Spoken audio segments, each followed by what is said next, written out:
Todo mundo acha que tem uma noção de como que acontece o processo de conhecimento, certo? Então, por exemplo, resumindo Aristóteles é mais ou menos o seguinte. Você tem um objeto, você tem um sujeito. O sujeito capta o objeto pelo quê? O que faz ele captar o objeto? Os sentidos, certo? Ou o que a gente chama de sentidos externos. Capta. Na hora que ele capta o objeto vira um percepto. Daí percepção. Vira um percepto. Esse percepto é o que é colocado dentro do sujeito. Então, os sentidos vão lá e buscam o objeto e criam o percepto que vem para dentro do sujeito. Quando esse percepto entra no sujeito, aí é a hora da nossa grande rainha do momento. O que Aristóteles chamou de fantasma e nós vamos chamar de imaginação. Na hora que o percepto entra, o fantasma ou a imaginação começa a agir sobre esse percepto. Ou seja, faz dele uma imagem e conecta essa imagem com todas as outras imagens que você já tem dentro de você. E a sua alma é, basicamente falando, um conjunto de imagens. Certo? Eu estava lendo de novo aquele livro da irmã, antes de vir para cá, da irmã Miriam, o Trivium, em que ela conta que ela transcreve o trecho do Thomas More, defendendo o catolicismo e as imagens do catolicismo, as imagens dos santos, etc., né? E o Thomas More dizendo, mas espera lá, vocês protestantes, vocês não falam sobre Jesus? Falam. E a palavra não é uma imagem? Então qual é o problema? Então, basicamente, o conhecimento humano está em cima de uma coisa chamada imagem. Sem imagem, sem conhecimento. Eu olho para as coisas, estou olhando agora aqui, ó, você está olhando para mim, está olhando para essas palestras, está olhando para os teus colegas e você está a todo momento fazendo isso, com mais ou menos consciência, na maior parte das vezes com pouca consciência, né, é um processo habitual e natural, você está recolhendo dado, transformando em percepto, trazendo aqui para dentro e a imaginação começa a fabular em cima daquilo. E aí você entende Aristóteles quando ele diz, a alma é aquilo que ela conhece. Muito bem, isso acho que todo mundo sabe. Onde é que entra a filosofia espanhola? Bom, se a alma é aquilo que ela conhece, se o meu conhecimento é basicamente feito de imagens, e eu sei que ontem teve palestra sobre educação e imaginação, o Francisco é um que fala bastante sobre isso, se o meu processo de conhecimento é basicamente por imagens, a grandeza da minha alma está intimamente ligada à grandeza das imagens que eu recolho. Então, se eu passo uma vida ouvindo funk, ao me perguntarem qual o sentido da vida, eu responderei, olha, eu só quero ser feliz, andar tranquilamente na favela onde eu nasci e poder me orgulhar e ter a consciência que o pobre tem o seu lugar. Então, toda a minha projeção no mundo, a minha instalação e projeção, todos os meus desejos íntimos em relação ao mundo estão calcados numa coisa chamada conjunto de imagens.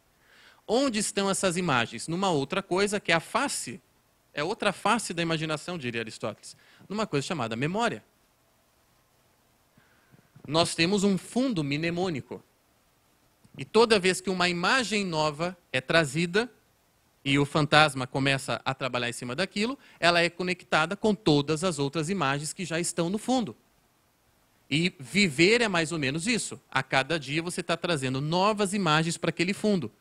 E todas as coisas que você faz na sua vida, seja ir ao banheiro, seja vir ao congresso, seja ler Aristóteles, dependem, você parte desse fundo mnemônico, que é composto de imagens. Então, nós podemos generalizar ou exagerar um pouquinho e dizer, a gente pensa com imagem. Porque até mesmo as palavras são imagens. Pois bem, dizem os espanhóis ainda, é preciso, portanto, dado que nós pensamos por imagens, nós recolhemos imagens, com as imagens trabalhamos toda a nossa vida, é preciso pensar um pouco, então, sobre esse caráter da vida humana. E aí entra bem na área do Julián Marías, que é a área que eu mais estudo, da antropologia filosófica. Esse caráter da vida humana que é o caráter projetivo. Antônio Machado disse uma coisa, aquele poeta espanhol, nem o passado nem o futuro está escrito. O que ele quis dizer com isso? Como que você entende a dimensão do tempo na sua vida? Dado que eu e você somos realidades em aberto, e isso na antropologia metafísica do William Marias está lá já no início do livro. Ele fala, olha, quando você pega lá o Gênesis, tá, diz assim, ó, faça-se isso, faça-se aquilo, faça-se, faça-se, faça-se, faça-se. Quando chega na vez do homem, no sexto dia, está assim, façamos o homem à nossa imagem e semelhança. Essa mudança no verbo indica o seguinte, não está pronto. Não está pronto, aí entra Ortega Gasset. Não está pronto e por isso o ser humano que tem liberdade, diferente de todas as outras criaturas, que estão prontas, né? Está lá no Gênesis, faça-se, está pronto. Então, no caso do homem, por não estar pronto, o homem herda uma coisa chamada liberdade e tem a necessidade de escolher, de eleger, diria Ortega Gasset. Então, nós nascemos como uma realidade em aberto. E aqui você poderia usar, por exemplo, Aristóteles, ato e potência. Tá? Então, nós nascemos. Quando você pega um bebê no colo, você está ali segurando um monte de potências, não é? De possibilidades. Quanto mais novo, mais possibilidades. Acabou de nascer o neném. Você pegou ele, olha, pode ser um grande professor, pode ser um dançarino, pode ser o novo papa, pode ser o chefe do tráfico, pode fundar um partido chamado PT. Você não sabe. Você pegou no colo, você não sabe. Conforme os anos vão passando e um monte de variantes vão entrando em ação, como cultura, família, isso tudo, enfim, não precisa nem lembrar, mas uma coisa se mantém, que é a necessidade de escolha, de ter que eleger, e a gente elege desde o começo. Quer feijão? Quer carne? Ah, quero feijão. Não quero isso, não quero verdura. O tempo todo estamos elegendo. Chegamos à vida adulta, frutos de uma série de outros fatores e das minhas escolhas. Por isso Ortega disse, a vida é feita do que eu faço e do que me acontece. O me acontece não fui eu que escolhi, né? Quem escolhe aqui ter um câncer? Ninguém. Então, é uma parte da vida que eu não escolhi, mesmo, e jamais escolheria. Mas tem uma outra grande parte da vida que é minha escolha. E até mesmo quando eu estou lá com uma doença, eu tenho a escolha de como vivê-la. A liberdade vai até o fim, já diria Viktor Frankl. Pois bem, chegamos na vida adulta, frutos de escolhas. Então, aquela realidade em aberto, que é potência e ato, ela chega ali, nos seus 30 anos, 35, etc., ela já é fruto de uma série de eleições, de escolhas. E ela tem uma outra série de eleições para fazer.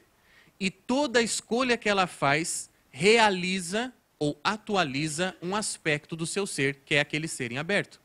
Quando chegamos na velhice, por exemplo, nós somos mais ato e menos possibilidade.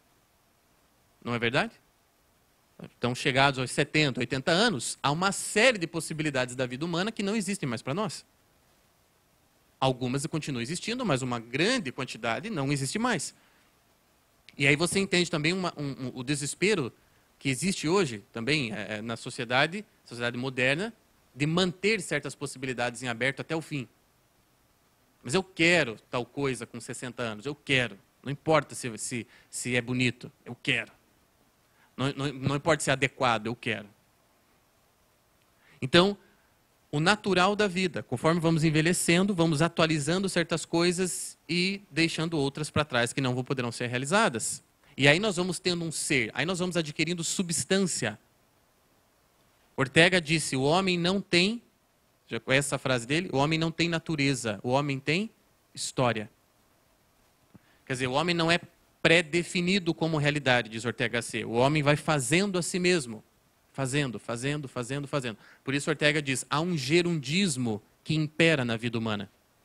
Viver é ir escolhendo, ir vivendo, ir amando, ir sentindo, ir negando. Então, chegamos a um ponto da vida, nós somos frutos disso, de escolhas e de coisas que nos aconteceram, que nós absorvemos de tal ou tal maneira. Ok. Onde é que entra a imaginação nisso? Onde é que entra? Entra no que a gente chama de caráter projetivo da vida humana. Toda coisa que você escolhe, eu vou lá no congresso da confraria. Ela está baseada em algo que você antecipou para si mesmo.